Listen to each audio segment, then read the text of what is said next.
एक हरे भरे जंगल में चुलबुली नाम की एक चिड़िया रहती थी। वह बहुत ही शरारती और चंचल थी। दिन भर इधर उधर उड़ती रहती, पेड़ पौधों पर बैठती और मीठी मीठी चहचहाती रहती। उसकी चहचहाहट से जंगल का हर कोना गूंज उठता। चुलबुली के कई दोस्त थे, खरगोश, तोता, गिलहरी और नन्ही चींटी। वह अपने दोस्तों के साथ दिन भर खेलती और नई नई जगहों पर घूमने जाती। लेकिन चुलबुली में एक खास आदत थी कि वह कभी किसी की बात नहीं सुनती थी। उसकी मस्ती में किसी की भी बातों का असर नहीं होता था। एक दिन चुलबुली के दोस्त खरगोश ने उसे बताया, चुलबुली, आसमान में काले काले बादल छाए हुए हैं, शायद तेज बारिश होने वाली है। तुम्हें अपने घोंसले में जाकर आराम करना चाहिए। पर चुलबुली ने उसकी बात को अनसुना कर दिया और बोली, अरे, मुझे तो ठंडी हवा में उड़ना अच्छा लगता है। मैं बादलों के साथ खेलूंगी। चुलबुली अपनी मस्ती में उड़ने लगी।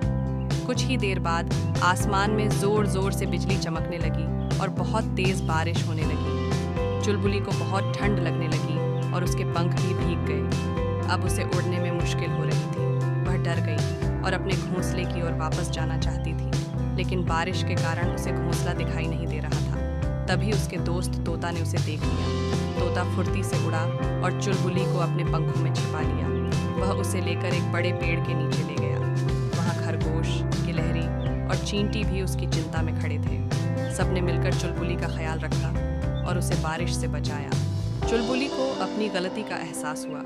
उसने अपने दोस्तों से माफ़ी मांगी और कहा, अब से मैं आपकी बात मानूंगी और बिना सोचे समझे मस्ती में नहीं उड़ूंगी। इस तरह चुलबुली चिड़िया को सबक मिल गया कि कभी कभी दोस्तों की बात माननी चाहिए, क्योंकि वे हमेशा हमारा भला ही चाहते हैं।